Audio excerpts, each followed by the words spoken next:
जो classical period and Darwinism के बारे में हम देखते हैं। Classical period of modern geography, large volumes of new information from voyages Humboldt and Ritter produce किया massive synthesis. This ought to present universal knowledge. एक attempt था जो कि स्ट्रैबो ने भी किया था एज ऑफ एक्सप्लोरेशन के दौरान। वरेनियस और बुश ने भी किया था। Kant gave geography of philosophical foundation, पर हम्बोल्ट एंड रिटर थे जिन्होंने डेवलप करा इसे as an independent branch of knowledge. अब जो हम्बोल्ट थे वो एक जो प्रूशियन लैंडेड एरिस्टोक्रेट थे and last of great polymath थे। वो कंसर्न थे सोशल इनइक्वालिटीज़ को लेके जो एरिस्टोक्रेटिक सोसाइटी में है, और उन्होंने पायनियर किया idea of unity of human races in contrast to Ratzel का आइडिया जो रेशियल सुपीरियरिटी को लेके था। According to him, all human races have common origin and no race was necessarily inferior to other. All races equally destined for freedom individually or in group. उन्होंने कुछ seize दिए थे, जैसे कि he valued utility of comparative geography. उनका इससे भी था ऑन स्टेपीज एंड डेजर्ट, जिसमें जो फुल ऑफ कंपैरिजन था वर्ल्ड के डिफरेंट स्टेपीज के बीच में। He was impressed by Comte's positivism, comparative geography, Comte's positivism approach, और वो स्ट्रॉन्ग एडवोकेट थे इंडक्टिव अप्रोच के। उनकी बुक थी कॉस्मोस जो 1840s 50s के दौरान लिखी गई थी, जिसमें जो भी हम्बोल्ट के इंपॉर्टेंट आइडियाज थे, डिस्कवरीज थी, वो सब इंक्लूड करी गई थी। अब उन्होंने बोला था geography is a means of comprehending the harmonious unity of the cosmos as a living whole, a unity of multiplicity. For him जो concept of unity of nature था ना, presumed a causal interrelation of all individual features in nature. The exclusion of any part would not only be arbitrary but defeat the coherence and unity of the whole. जो Humboldt उन्होंने describe करा man as a part of nature, and he is dependent although to a lesser extent than plant and animals and escape more rapidly from the control of the nature, control of the forces of the nature by the activity of the mind। ठीक है, वो deterministic mindset के थे वो लगभग, तो उन्होंने man को as a part of nature ही माना। And he is dependent although to a lesser extent in plant and animals and escape more rapidly from the controls of forces of nature by the activity of mind. ठीक है, तो हो गया एक comparative geography, Comte's positivism, cosmos, causal interrelation of all individual features in nature. अब अगला है themes of geography क्या है। तो पहला है systematic study. He categorise, Humboldt ने कैटेगराइज करा नॉलेज को ऑफ फिजिकल फिनोमिना इनटू 3। तो पहला है सिस्टमैटिक साइंसेस, फिर historical sciences, then earth sciences. तो सिस्टमैटिक साइंसेस के अंदर क्या, categorise phenomena according to the analogous characteristics like zoology और बॉटनी। फिर हिस्टोरिकल साइंसेस के अंदर historical sciences deals with existing groups of phenomena, development of plant animals rocks. फिर उसके अगला है अर्थ साइंसेस और geography, that he defined as Erdkunde और physical geography. It studied spatial distribution और arrangement of phenomena and spatial relationship and interdependence between them. ठीक है, तो दोनों चीज उसने स्टडी करी, स्पेशल डिस्ट्रीब्यूशन एंड और अरेंजमेंट ऑफ द फिनोमिना भी, and spatial relationship and interdependence between them भी। To establish unity of the total cosmos, it's more important to make systematic study of particular kind of phenomena in their relationship in areas than to prepare complete studies of individual areas।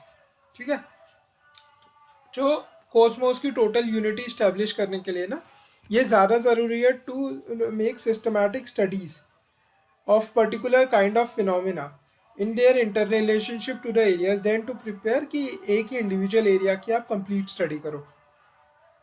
Regional geographer, he was also a regionalist for his description of areas. उन्होंने regional economic geography को contribute करा अपने empirical fact के basis पे। His regional geography was not anthropocentric as human factors appear subordinated to the natural factors। इन्होंने recognise करा interdependence of the areal phenomena and need for explaining any set of spatially distributed phenomena in relation to their spatial context. इन्होंने other George Forster जो थे उनके जो method of careful observation और critical treatment of fact से he was very impressed. Effect of different rocks on magnetic declination, कुछ achievements इनकी जो है. फिर दूसरी है तवा. तवा इन ट्रॉपिकल माउंटेन्स. तवा से क्या है, टेम्परेचर, ऑल्टीट्यूड, वेजिटेशन, एग्रीकल्चर. ठीक है. Scientific description of he gave scientific description of relation of Tawa in tropical mountains. Throughout Russian expenditure, kept taking observation, temperature और air pressure का ना. He created first map of average temperature using isotherm. On basis of this, he developed concept of continentality. That is, जो continental climates है ना are warmer in summer and colder in winter than places near ocean at same latitudes. He is credited to coin the term permafrost to describe permanently frozen soil of Siberia. He, for the first time, described movement of ocean water, including the upwelling. जो Peruvian current है named after him, Humboldt current भी कहते हैं ना उसे. अब अगला है कार्ल रिटर, जो more direct influence on development of geography in Germany. हाँ, हमबोल्ट से ज़्यादा इन्फ्लुएंस रिटर का था. जो इनका वर्क था Erdkunde, most important with respect to comparative geography, and it shows connection between history and nature, both organic and inorganic. उनके according ना जो Germany should be human oriented और एंथ्रोपोसेंट्रिक. जो the concept of regional individuality combined with concept of Ganzheit. Regional individuality के concept को Ganzheit के और whole के कंसेप्ट के साथ कंबाइन करना, ये अर्डकुंडे का वन ऑफ द मोटिव्स था. रीजनल इंडिविजुअलिटी का कंसेप्ट डेवलप करा गया था ज्यूने एंड फॉर्स्टर के, और गेंजीट और होल का डिराइव फ्रॉम कांत. जो रिटर्न है उसने try to establish the totality of the inter related features as the distinctive characteristics of each area. जो रिटर था उसकी जो साइंटिफिक ज्योग्राफी थी based on concept of territorial और स्पेशल यूनिटी. प्रिज्यूम्ड जो उनका कॉन्सेप्ट था ना टेरिस्टोरियल और स्पेशल यूनिटी का, presumed a causal interrelation of all the individual features in nature. ठीक है. जो कॉन्सेप्ट ऑफ टेरिस्ट्रियल और स्पेशल यूनिटी था, presumed a causal interrelation of all individual features in nature. It include both organic and inorganic, human and non human, material and non material elements. One must look for nature for its principle rather than to evolve a theory of natural division of the lands. One must look for its principle. One must look to nature for its one must look to nature for its principle rather than to evolve a theory of natural division of the lands. जैसे कि Philip बाउचे की range geography में कोशिश चल रही थी ना. इन्होंने साइंटिफिक प्रिसीजन और टीलियोलॉजी को कंबाइन किया और बोला कि the plan of gods must which the plans of God which give purpose and meaning could only be discovered by taking into account all facts and relationship in the world as objectively as possible. ठीक है, दोबारा से सुनो. The plans of the gods which give purpose and meaning could only be discovered by taking into account all the facts and relationship in the world as objectively as possible. फिर according to him जो Asia represent the sunrise, जहाँ पे early civilisation flourish हुई. Africa the noon, जहाँ पे uniformity of climate है. Inhabitants are induce to slumber and to shun outside contact. And Europe the sunset, culmination of the human's greatest achievement. Carl Ritter के according ना there are laws governing the relationship of humans and non human phenomena on the earth. By bringing together all the facts and relationship observed in areas, it is possible to state such laws. Ritter का कहना था. Ritter के according जो proper method for the study of the science of the earth, for the study of earth science, was to ask the earth for its laws. He was one of the founder regional geography का. और उनके according जो geography का है ना उसे पहले concentrate करना चाहिए on study of all the interrelated phenomena to be found in each of all the areas of the world.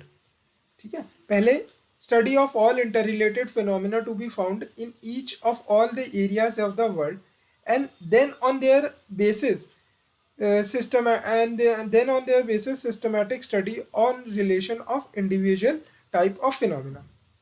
अब देखते हैं impact of Darwinism and new systematic geography, new scientific geography.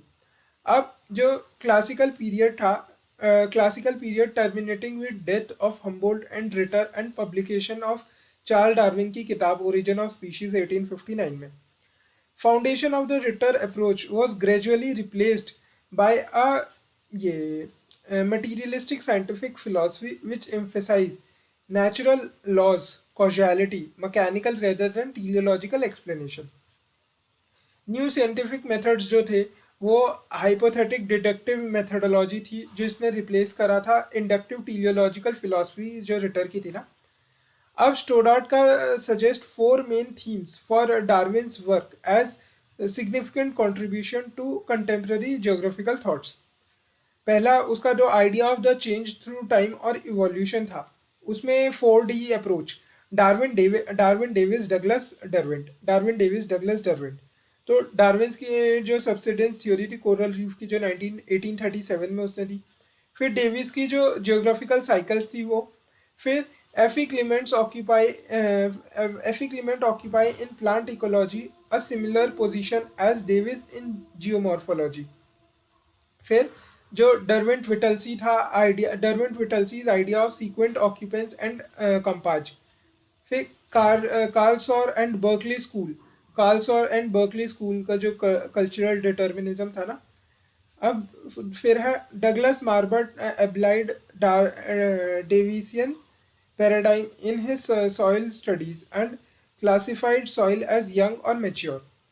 अब एफी क्लीमेंट्स का जो Davis का role geomorphology में था, एफी क्लीमेंट्स का प्लांट इकोलॉजी में रहा। फिर उसका अगला है idea of organisation and ecology, deals with the relationship and interrelationships and connections between all living things and their environment। तो ये ऑर्गेनाइजेशन एंड इकोलॉजी की बात चल रही है। इसमें अब रेडजेल और मैकेंडर की बात आएगी इसमें भी, और सिलेक्शन एंड स्ट्रगल में भी रेडजेल और मैकेंडर की बात तो आएगी। तो रेडजेल का जो कॉन्सेप्ट था ना लेविन्सराम का, and state as an living organism, जो उसने अपनी पॉलिटिस्ट पॉलिटिस्ट ज्योग्राफी 1897 में जो लिखी गई थी, and assumes properties of growth and competition. Mackinder का concept of geographical pivot and world island भी ऑर्गेनाइजेशन एंड इकोलॉजी के अंदर ही आता है। अब जो idea of selection and struggle था, leads toward both scientific determinism and possibilism. अब इसमें हम मैकेंडर और उसको देखते हैं। First legitimate expression, Herbert Spencer की जो सोशल डार्विनिज्म थी ना, उसमें survival and selection and struggle का कॉन्सेप्ट दिखा था। फिर अगला है जो फ्रेडरिक रेडजेल की जो किताब थी एंथ्रोपोजियोग्राफी, जो 1882 और 91 में जो उसने लिखी थी उसमें। फिर अगला है जो विडाल का पॉसिबिलिज्म है, वो एक मिडल पोजीशन थी जो जो रेडजेल के बीच में और इमाइल दरखाइम की जो सोशल जियोग्राफी या सोशल मॉर्फोलॉजी थी उसके बीच में। फिर अगला है Mackinder argued European civilisation is the outcome of the secular struggle against Asiatic invasion. Randomness और chance character of variation in nature, उसका कोई जोग्राफिकल थॉट पे ऐसा सिग्निफिकेंट कंट्रीब्यूशन रहा नहीं है। Appraisal of Darwinism, methodological shift in contemporary geographical thinking, हमने बोला ना, toward hypothetical deductive approach, specially in human geography ये हुआ। No impact on contemporary Russian geography, क्योंकि अर्लियर इवोल्यूशन स्टडीज जो रशियन बायोलॉजिस्ट RF ढूले ने करी थी ना, वो ऑलरेडी वहाँ पे प्रेजेंट थी। अब रिटेरियन ट्रेडिशन इन ज्योग्राफी हम देखते हैं, तो हमें दो बहुत इंपॉर्टेंट इसके फॉलोअर्स थे रिटेरियन ट्रेडिशन के, एलिस रेकलेस और Arnold ग्योट।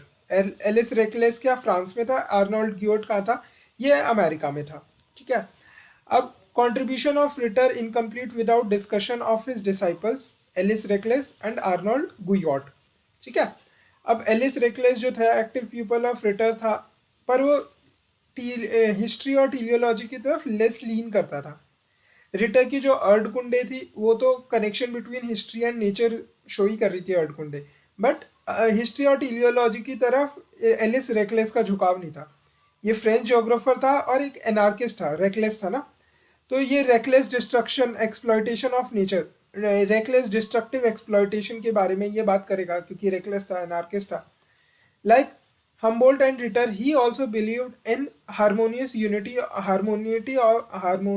of the nature, and was concerned with the idea of destructive exploitation.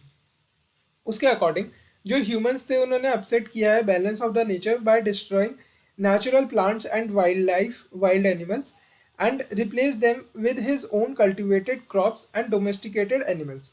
तो Reclus anarchist, Reclus destructive exploitation. अब इसको क्रेडिट करा जाता है सिस्टमैटिक फिजिकल ज्योग्राफी के लिए, कॉल्ड लातेरा. तो ऐसे याद करो इसे, डिस्ट्रक्टिव एक्सप्लॉयटेशन की ना, लातेरा न्यू विला. अब न्यू विला पे कब्जा करेंगे क्योंकि तूने डिस्ट्रक्टिव एक्सप्लॉयटेशन करी है. तो उसका एक सिस्टमैटिक फिजिकल ज्योग्राफी का वर्क था called La Terre, and in this he recognise the inequality of the men are due to the inequalities in the external environment. तो डिटर्मिनिस्टिक अंडरटोन है. Inequality of the men are due to inequalities in the external environment. Systematic physical geography La Terre. अब उसकी 19 volume एक regional world geography है, regional भी है, regional world geography की एक बुक थी, उसका वर्क, जिसे न्यू विले NOUVELLE. तो nouvelle geography universally most important था इसका ये 19 ज्योग्राफी वर्क. और with this kind of universal geography ना, इसने रिटर का ड्रीम पूरा किया. लास्ट इको थी क्लासिकल पीरियड की ये work, where in one scholar जो थी वो all present knowledge about the earth वो रिप्रेजेंट कर पा रहा था. His destructive style was lucid, detailed style, systematic and balanced. अब जो आर्नोल्ड ग्योट था वो fascinated by the effect of glacial action. Arnold Guyot in producing distinctive kind of mountain landforms. जो इसकी न्यू ज्योग्राफी थी ना, उसने कांत की कोरोलॉजी और रिटर की टीलियोलॉजी को कंबाइन करने की कोशिश करी. ये रिटर की टीलियोलॉजी की तरफ ज़्यादा इंक्लाइंट है देन रेकलेस. अब जो he remain strong supporter Ritterian tradition का ना, डार्विनिज्म आने के बाद भी. He also held Kantian concept of chorology that the constituents of Earth are mutually coordinated and not subordinated in space. उसकी जो किताब थी ना, टीम गाय थी, टीम गाय था, तो द अर्थ एंड मैन. तो द अर्थ एंड मैन 1849 की जो इसकी किताब थी, उसमें रिटर के आइडियाज़ अमेरिका में वेल नोन करवाए. अब ये अगेंस्ट ट्रेडिशनल डिस्क्रिप्टिव ज्योग्राफी था, जिसमें इंसाइक्लोपीडिक कलेक्शन ऑफ द फैक्ट्स करी जाए ना, उसके अगेंस्ट था. क्योंकि भाई रिटर भी क्या, वो यूनिटी, टेरिस्ट्रियल यूनिटी इस्टेब्लिश करने पे डिपेंड करता था, मतलब मानता था. वो क्या कहता था कि स्पेशल इंटर रिलेशनशिप्स इस्टेब्लिश करने पे ऑफ ऑल द फिनोमिनास, उस पर उसका बिलीफ था.